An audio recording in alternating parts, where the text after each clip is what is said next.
아멘. 에스처창대 찬양 감사합니다. 오늘 함께 나눌 말씀 제목 하나님께 예물을 드리려거든 라는 제목입니다. 성도님들 선물을 혹시 좋아하실까요? 네, 연인이나 또 부모님들에게 또 선물을 자주 하시는 편일까요? 제가 받아본 선물 중에서 기억에 남는 선물은 아버지께서 물려주신 그런 자동차가 있습니다. 그래서 한 10몇 년 된 이제 자동차인데 또 그 자동차를 물려받아서 자녀들을 잘 태우고 다니고 있습니다. 이렇게 어떤 마음을 전하는 어떤 도구로 선물을 전하고는 하는데요. 이제 하나님과의 관계에서도 이렇게 생각을 할 수 있습니다. 내가 하나님께 나아가서 또 어떤 예물, 선물을 구별해 드린다라면 그 선물이 하나님께서 받으실 만한 것일까? 그리고 하나님께 대한 사랑을 표현하기 위해 어떤 것들을 드릴 수 있을까? 그런 생각이 듭니다. 그래서 이 레위기라는 성경이 하나님과 성도 간의 하나님의 백성들 간의 어떤 관계에 대한 책입니다. 그래서 굉장히 어렵게 느낄 수 있지만 그렇지 않고 굉장히 의미 있는 이런 교제하고 화목하는 그런 내용을 담고 있습니다. 그래서 번제란 무엇인가? 오늘 1장에 다루고 있는 내용이 번제입니다. 번제라는 단어도 익숙하지 않으실 수 있습니다. 그럼에도 오늘 번제라는 것을 보면서 이것을 우리에게는 어떤 식으로 적용할 수 있을지 나눠보도록 하겠습니다. 그래서 성도님들은 전체 66권의 성경책 중에서 어떤 성경책을 가장 많이 읽으셨나요? 지금 마음속으로 한번 나는 이 성경책을 많이 읽어봤다 이렇게 스스로에게 질문해 보면 좋겠습니다. 그 중에 레위기를 가장 많이 읽어봤다라는 분은 좀 드물지 않을까 생각이 드는데요. 근데 레위기라는 성경이 참 중요한 메시지를 담고 있습니다. 왜냐하면 제사장 나라와 거룩한 백성이 무엇인지에 관한 내용을 담고 있는 책이기 때문입니다. 모세 오경의 내용을 중요하게 다루고 있는 요약해서 다루고 있는 구절이 있다라면 출애굽기 19장 6절일 텐데요. 이 19장 6절을 다 함께 읽어볼까요? 너희가 내게 대하여 제사장 나라가 되며 거룩한 백성이 되리라. 너는 이 말을 이스라엘 자손에게 전할지니라. 아멘. 출애굽기의 이 본문은 모세 오경이 왜 기록되었는가를 답변해 줄 수 있는 굉장히 중요한 구절입니다. 부르심의 이유를 밝히는 구절입니다. 왜 이스라엘 백성들 전체가 광야를 걸어가야만 했는가? 또 광야에서 다시 정착하여서 살게 되었는가? 그러한 내용이죠. 오늘 본문에서 드러납니다.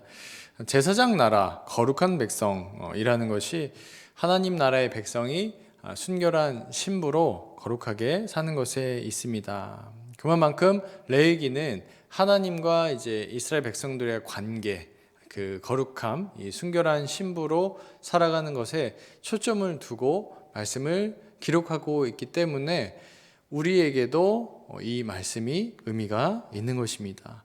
그래서 레위기는 그 권의 첫 문을 열면서 이 구약의 5가지 제사를 설명합니다. 이 구약의 5가지 제사는 출애굽한 이 이스라엘 백성들이 광야 그 장막에서 성막을 친 후에 하나님께 예물을 드리는, 하나님께 백성들이 가고 싶은데 마음을 표현하고 싶은데 하나님께서 백성들에게 어떤 식으로 마음을 표현해라 라고 방법을 말씀해 주셨다라는 것이죠. 그래서 오늘 말씀의 제목이 하나님께 예물을 드리려거든, 하나님께 마음을 표현하려거든 이라고 생각하시면 되겠습니다. 하나님께 나아가는 방법, 즉 예물을 드리는 방법이죠. 예물을 드린다라는 이 단어가 히브리어로 고르반이라는 이제 단어인데요. 이것의 의미가 하나님께 드리려고 어떤 것들을 구별해 두었다, 성별하였다. 택해서 그것을 따로 떼어두었다라는 것이 고르반입니다. 그러니까 이스라엘 백성들 개인이 지금 첫 번째 순서로는 이제 번제를 다루면 번제라는 것으로 구별해 두었다. 그 다음에 화목제라든가 속죄제가 있을 때 그러한 것을 구별해서 하나님께 드리려고 한다라는 것이 고르반이다라는 것이죠. 그래서 예물이라는 것은 이 번제, 화목제, 속죄제보다 한 단계 큰 범주로 이해하면 되겠습니다. 그래서 구체적인 이 본문에 번제를 드리는 내용이 나오는데 1절부터 9절까지요.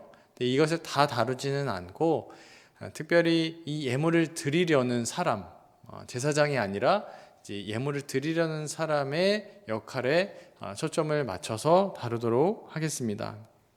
2절을 보면 예물을 드리려는 사람이 첫 번째로 하는 행동이 이 선택하는, 예물을 드리는 것이 구별해서 드리는 것이다 보니까 이 선택을 먼저 해야 됩니다. 이 선택하는 장면이 등장합니다. 2절을 제가 읽겠습니다. 이스라엘 자손에게 말하여 이르라. 너희 중에 누구든지 여호와께 예물을 드리려거든 가축 중에서 소나 양으로 예물을 드릴지니라. 아멘. 여기서 나오는 본문에서 선택을 하는데요. 아무 것이나 가지고 오는 것이 아니라 흠이 없는 것으로 구별하였다, 성별하였다라는 것입니다. 흠이 없다라는 것은 좀 과하게 크거나 과하게 작거나 또 병이 있거나 또 무언가 장애가 있지 않은 것을 구별하는 것이 있죠. 또 소나 양이 값어치가 있는 것이니까 귀중한 것으로 하나님께 드리려고 선택하였다라는 것을 알 수가 있습니다. 그 다음에 하는 것이 4절에서 이렇게 안수하는 내용이 나오는데요. 4절을 제가 읽겠습니다. 그는 번제물의 머리에 안수할지니 그를 위하여 기쁘게 받으심이 되어 그를 위하여 속죄가 될 것이다. 그래서 예배자는 예물에 자신의 죄와 또 마음을 전가하는 그러한 안수를 하고 있습니다. 그 이후에 5절과 6절에서 예배자는 적당한 크기로 이제 잘라서 제사장에게 전달하는 그러한 과정입니다. 그러니까 그것을 다 보시고 나서 9절은 같이 읽어볼까요? 9절의 말씀 같이 읽어보겠습니다. 시작. 그 내장과 정강이를 물로 씻을 것이요 제사장은 그 전부를 제단 위에서 불살라 번제를 드릴지니 이는 화제라 여호와께 향기로운 냄새니라. 아멘. 그래서 이 과정을 다 하나님께서 말씀하신 대로 예물을 구별해서 드렸을 때 하나님께서 향기로운 냄새다 라면서 기뻐하시는 그러한 장면이 나옵니다. 그렇습니다. 이 번제가 이 5대 제사 중에서 하나님께 예물을 드리려는 예배자가 이러한 식으로 처음 등장하는 것이 이제 번제이다 보니까 그만큼 중요하다라는 생각이 드는데요. 그렇지만 신약에서는 이 번제를 비롯해서 이러한 제사 제도를 그렇게 좋은 방향으로 설명은 하고 있지는 않습니다. 이렇게 평가하고 있는데요. 이 말씀 같이 읽어볼까요? 10장 4절, 히브리서 10장 4절의 말씀입니다. 네, 읽겠습니다. 이는 황소와 염소의 피가 능히 죄를 없이 하지 못함이라. 아멘. 그러니까 이것은 옛 법이고 옛 제사입니다. 그러니까 여기 나오는 제사 제도가 성도를 온전하게 할 수 있는 역할을 할 수 없다라는 것이 히브리서 10장 4절의 말씀입니다. 그럼 여기서 생각나는 질문은 레위기나 이 5대 제사 나와 있는 레위기 1장부터 쭉 나오고 있는 제사들이 그럼 우리에게는 어떠한 의미도 없는가라는 질문이 드는 거죠. 그런 이유에서인지 이제 레위기가 이 히브리서 10장 4절의 이유 때문인지는 모르겠지만 많이 읽히지 않는 그래서 복음서나 서신서에 비해서 중요도가 떨어지거나 아니면 익숙하지 않은 성경일지도 모르겠습니다. 왜냐하면 히브리서에서 10장 4절 말씀에서 이 소와 양의 번제 이러한 것으로는 죄를 없이 하지 못한다라는 것이 있기 때문입니다. 그러나 이 제사법이 폐지되었기 때문에 우리에게 이 레위기라는 성경을 비롯해서 오경이 의미가 없는 성경은 아니다라는 것이죠. 물론 우리가 구약의 이 제사법은 폐지되어서 우리가 이것을 직접 드리진 않지만 이제 이 본문에 나온 의미를 또 기억해서 우리의 삶에 적용할 수 있을 것입니다. 사랑하는 성도님들, 이 본문을 직접적으로 적용한 분이 계시는데 예수 그리스도이십니다. 신약에서 예수 그리스도께서 이 구약의 흠없는 제물과 같이 우리의 죄를 자신의 것으로 전가하여서 피 흘리신 것입니다. 자신을 다 드리신 것입니다. 히브리서 10장 10절의 말씀을 또 같이 읽어볼까요? 이 뜻을 따라 예수 그리스도의 몸을 단번에 드리심으로 말미암아 우리가 거룩함을 얻었노라. 아멘. 예수께서는 구약의 이 제물들과 같이 오셔서 몸을 번제로 다 드리심으로 우리가 거룩함을 얻었다라는 것입니다. 우리가 예물을 드린다라는 것이 예수 그리스도의 몸을 통해서 말미암아 다 이루었다라는 것입니다. 우리가 하나님께 어떠한 예물을 가지고 온다고 해도 그 예물로 우리의 죄를 용서받을 수는 없고 예수님이 다 하신 것, 그것으로 우리의 죄의 문제를 해결할 수 있다라는 것이죠. 그러면 예수님께서 이제 그것을 하나님께 대해서 다 하셨으니까 우리에게는 어떠한 것도 남아있지 않고 우리는 우리의 마음을 하나님께 표현할 수 없는가, 이제 그러한 질문이 듭니다. 어떤 식으로 우리가 하나님 앞에 어떤 구별, 이 예물이라는 고르반이라는 그것을 표현할 수 있을까라는 것이죠. 그래서 하나님께서는 그분 앞에 나오는 자들이 어떠해야 하는가를 말씀을 해주셨는데요. 대표적인 것 한 3가지만 다뤄보도록 하겠습니다. 첫 번째는 주의 보혈을 고백하라라는 것입니다. 마태복음 4장 17절의 말씀 같이 읽어볼까요? 이때부터 예수께서 비로소 전파하여 이르시되 회개하라 천국이 가까이 왔느니라 하시더라. 아멘. 예수님께서도 이제 사역을 시작하시면서 회개하라 천국이 가까이 왔느니라 라고 말씀하시면서 죄로부터 회개할 것을 사람들에게, 나아오는 자들에게 요청하고 있다라는 것입니다. 그러니까 그 마음이 예수님의 보혈로 깨끗해진 자들이 하나님께 드려질 수 있다라는 것이고요. 우리가 제사나 번제를 드리지 않지만 우리는 단 한 번에 드리신 예수 그리스도의 그 보혈을 의지해서 그 보혈로 깨끗함을 입고 주님께 나아갈 수 있다라고 성경에서 말씀합니다. 그래서 이 자리에 앉아 계신 성도님들께서 주의 보혈을 날마다 의지하시기를 주님의 이름으로 축복합니다. 구약에서 번제를 드릴 때 이 피 흘림이 없이는 죄사함이 없었습니다. 아까 본 부분에서는 피 흘리는 부분들, 그래서 피를 제단에 흩뿌리는 그 부분을 직접 말씀드리진 않았지만 이제 그 부분이 등장을 합니다. 마찬가지로 이 원리로 예수님의 그 피 흘리심, 그 보혈이 아니고서는 우리의 죄사함이 없다라고 말씀합니다. 여기서 더 적용을 하자면 민수기서에서는 이제 번제 중에서 상번제라고 하여서 하루에 이제 2번씩 번제를 드리도록 하였습니다. 그래서 아침에 한 마리를 또 태워서 드리고 해가 질 때쯤에 또 한 마리를 태워서 드렸습니다. 이제 날마다 그 번제를 드렸다라는 것이죠.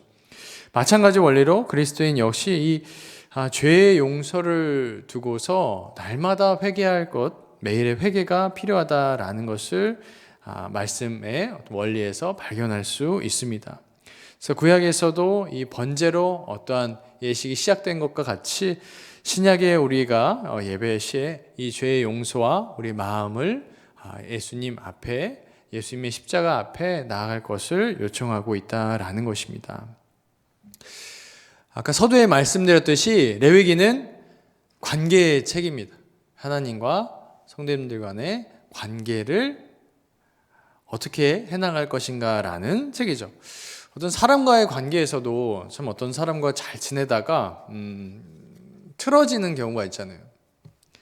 그런 경우에도 어떤 화해를 한다든가 어떠한 식의 잘 풀어나가는 과정을 해야 그 관계가 다시 좋아지는 것처럼 이 부분, 레위기에서 중요하게 생각하는 부분은 하나님과 그의 자녀가 관계가 틀어졌을 때 이 회개가 중요한 주제다라는 것입니다.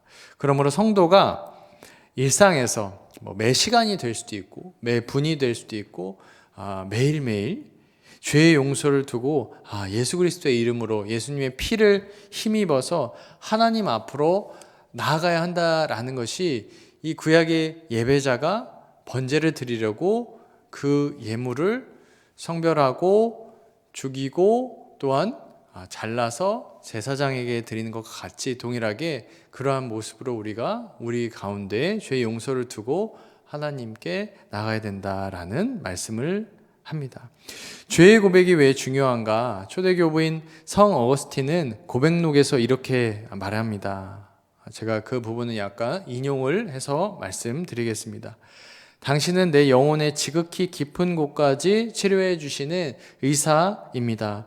내가 이 고백을 할 때 어떠한 결과가 생길지 내게 말씀하여 주소서. 나로 하여금 당신 안에서 복을 얻게 하시기 위하여 나의 지나간 죄악을 용서하사 덮어주셨습니다. 사람들이 이 내용을 읽거나 들을 때 마음을 추슬러 절망의 잠에서 깨어나게 하소서. 그리하여 나는 할 수 없다라는 말을 하지 않고 도리어 당신의 긍휼한 사랑으로 소송함을 입으며 당신이 베푸시는 은혜의 달콤함을 체험하게 하소서.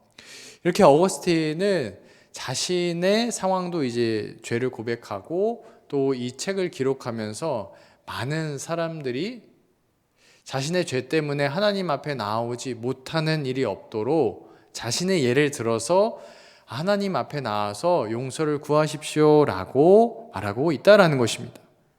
그럴 때 그 고백을 할 때 하나님께서 받아주실 것이다 라는 확신으로 이 책을 기록하였다라는 것이고요. 또한 이것이 개인에게만 도움이 되는 것이 아니라 공동체에서 어떤 그룹에서 나눌 때도 그것으로 인하여서 공동체에서 나도 동일한 죄가 있어 나도 하나님 앞에 나와서 고백하고 깨끗함을 받아야겠다라고 또 동기부여가 될 수도 있다라는 부분, 또 낙심하고 있는 사람이 있다라면 그 나눔으로 인해서 회복이 일어나는 도구가 될 수 있다라는 것이죠. 그래서 하나님과의 관계에서 사랑을 누리고 또 회복을 경험할 수 있는 것이 이 죄의 고백이다라는 말씀입니다. 또한 하나님께 마음을 고백할 때 이렇게 예물을 드린 것 같이 마음을 고백할 때 어떻게 하라고 하냐면 두 번째 내용, 은밀하게 고백하라라고 말씀합니다. 마태복음 6장 4절을 같이 읽어볼까요? 내 구제함을 은밀하게 하라. 은밀한 중에 보시는 너의 아버지께서 갚으시리라. 아멘. 마태복음 5장에서 6장에서 구제와 이 금식을 기도를 설명을 합니다. 예수님께서 말씀해 주십니다. 거기서 은밀한 중에 행하는 것을 아버지께서 갚으시리라라고 말씀하고 상이 있다라고 말씀합니다. 이 은밀하게라는 단어가 헬라어로 쿠룹토스라는 단어인데 감추어져 있다, 사람들이 보이지 않는 곳에서라는 그러한 의미입니다. 숨겨둔다라는 의미죠. 왜 이렇게 예수님께 설명해 주셨냐면 사람들에게 보이기 위해서 드러내기 위해서 하는 기도, 구제, 금식이 그 당시에 있었다라는 것이기 때문입니다. 마찬가지로 6절에서는 기도, 18절에서는 금식 이러한 부분을 두고서 같은 방식으로 은밀하게 하라, 은밀한 중에 보시는 하나님 아버지께서 갚으시리라라고 말씀합니다. 이것을 보이기 위해서 하던 사람들이 그 당시에 종교적으로 매우 엄격하게 이제 살아갔었던 바리새인들이 있었습니다. 그 자들은 예수님과 예수님의 제자들과 마찬가지로 기도하고 금식하고 구제하는 일에 열심을 다했는데요. 그러니까 앞으로 보기에는 이제 동일하게 기도하고 구제하고 금식하는 게 같아 보였지만 예수님은 제자들에게 그들을 향하여서 그들이 그런 것들을 하지만 사람의 인정을 받기 위해서 하고 있다라는 것이죠. 그러니까 예를 들어서 함께 나와서 기도하거나 구제하거나 금식하는 게 중요하지 않다라는 의미가 아닙니다. 예수님께서 말씀하시는 것은 그 기도가 하나님께 드리는, 하나님께 구별된 것이어야 된다라는 것을 이 마태복음 6장에서 말씀하고 있습니다. 바리새인의 마음속에는 기도를 하면서도 뭔가 잘 보이는 곳에 서서 내가 기도하고 있습니다, 사람들 좀 봐주세요라고 말하였다라는 것이죠. 또 남들을 돕는 구제 장소에서도 꼭 그 구제하는 것을 누군가 보았으면 좋겠다라고 생각했다라는 것이고요. 이러한 원리로 바리새인들이 하나님께 하는 어떠한 행동을 사람들이 알아주었으면 좋겠다라고 드러내고자 하는 마음이 있었습니다. 그래서 예수님께서는 사람에게 드러내고자 하는 것이 아니라 하나님과 개인적인 관계를 굉장히 중요하게 보신다라는 것이죠. 마치 서로가 사랑하는 관계에서의 예로 들면 이해가 빠를 것 같습니다. 예를 들면 부부간에 내가 아내를, 또 아내가 나를 얼마나 사랑하는가를 다른 사람들이 알 수 있을까요? 물론 드러나는 부분으로 조금은 알 수 있겠지만 그 사랑하는 정도를 다른 사람도 알려주려고 어떤 사람에게 나는 아내에게 이런 것도 하고 저런 것도 해서 나는 아내를 이만큼 사랑합니다라고 많은 사람들 앞에서 뭔가 소개하거나 그렇게 하지는 않을 거 아니에요? 그것을 뭔가 길거리에서 나는 아내를 이만큼 사랑한다, 아니면 나는 남편을 이만큼 사랑한다라고 떠들고 다니지는 않을 것입니다. 또는 얼마나 서로 사랑하는가를 보여주기 위해서 예를 들어서 20대 때 주고받았던 선물, 30대 때 주고받았던 선물, 40대, 50대, 60대, 70대에 주고받던 선물과 편지를 다 길거리에 전시하면서 내가 아내를 이만큼 사랑했습니다, 내가 남편을 이만큼 끔찍하게 섬겼습니다 라고 하는 사람들을 저는 잘 본 적은 없는데요, 그렇게 전시하지는 않을 것입니다. 그것은 마치 다른 이들에게 보이려고 사랑하는 것과 다름이 없을 것입니다. 마치 그것은 어떤 관계보다도 내가 아내나 남편을 얼마나 사랑하는가를 보여주기 위한 행위일 것입니다.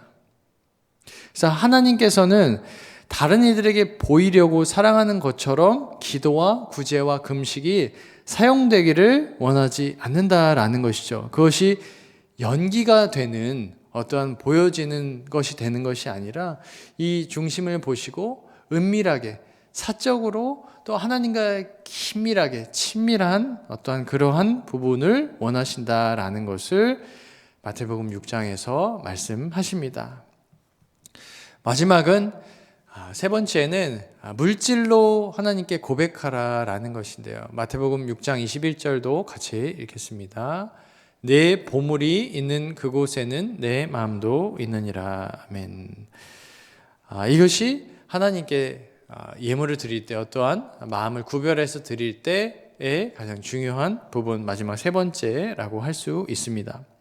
보물이 있는 곳에 너의 마음이 있다라는 것이죠. 진짜 사랑하는 사람에게 무엇을 줄 것인가? 보물을 줄 수 있을까? 혹은 어떤 것을 줄 것인가? 라는 질문입니다. 정말 사랑한다면 보물을 드릴 수 있겠죠. 뭔가 값비싼 것을 사서 선물로 하고 싶은 마음이 절로 들 것입니다. 근데 하나님께 드리는 그 보물을 하나님께 드리는 동시에 하나님께서는 이웃을 향하여서 드릴 수 있다라고 말씀합니다. 그것이 하나님께 나아가 마음을 이제 고백할 수 있는 직접적인 방법으로 제시를 합니다. 누가복음 12장 21절에서는 한 부자가 나오는데, 이 부자의 경우에는 이제 한 해에 이제 많은 재물이 많았다라고 말씀합니다. 그래서 어떻게 그것을 관리할까를 어쩌나 고민하고 살아갔습니다. 그러한 이에게 예수님께 주시는 메시지가 누가복음 12장 21절의 말씀입니다. 제가 읽겠습니다. 자기를 위하여 재물을 쌓아두고 하나님께 대하여 부요하지 못한 자가 이와 같으니라. 아멘. 그래서 물질이 많아져서 그 물질로 어떤 것들로 또 관리하면 좋을까, 그러한 고민에 빠졌습니다. 그러나 그 고민 후에 예수님께서는 너가 이렇게 열심히 그것들을 관리하기 위해서 노력을 하는데 만약에 너가 오늘 저녁에 잠이 들면 내 영혼을 도로 내가 가져가면 너가 운영하던 것이 어떠한 의미가 있겠냐라고 말씀합니다. 그래서 하나님의 말씀은 하나님께 부요한가 아니면 자신을 위해서 부요한가라는 질문, 이 질문을 던지고 있습니다. 그래서 하나님께 예물을 드리려거든 물질로 고백할 수 있다라고 말씀합니다. 이 한 부자는 이 물질을 자신을 위해서 부유하게 사용하였고 하나님의 나라에는 관심이 없었는데요. 반면에 누가복음 19장 8절에 나오는 삭개오라는 자는 이제 회심하고 예수님을 인격적으로 만났을 때 자신의 소유의 절반을 가난한 자들에게 나누었다라고 말씀합니다. 그 죄의 용서함 이후에 죄의 용서를 구하고 그가 변화된 이후에 예수님과의 긴밀한 이 은밀한 교제 가운데 그 물질로 이웃을 돌봐야겠다라는 것으로 연결이 되었다라는 것입니다. 세 가지를 나누었는데요. 고백해 보면 주의 보혈로 고백하라, 또 은밀하게 고백하라, 또 물질로 고백하라. 이렇게 예물을 드리려거든, 어떤 것을 구별하려거든, 우리의 마음을 구별하려거든 이렇게 세 가지로 구별해서 하나님께 드릴 수 있는 것입니다. 마지막 한 가지 말씀 나누고 마치도록 하겠습니다.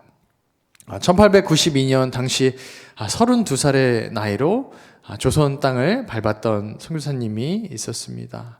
그 선교사님은 3개월 동안 60여 개의 마을을 방문하는 등 참 전도에 대해서 전도에 열정을 가진 분이었습니다. 문제는 그분이 섬기는 이제 교회에 백정이 다녔다는 것이죠. 그 당시에 백정과 양반은 같이 예배를 드릴 수 없었습니다. 그렇게 양반들과 백정들이 함께 예배를 드릴 수 없지만 그 선교사님은 그리스도 안에서 모두 한 형제라는 그 복음의 진리 앞에 조금도 타협하지 않았습니다. 그 선교사님은 바로 모삼열 선교사님, 또 이 교회를 세우신 사무엘 모어 선교사님입니다.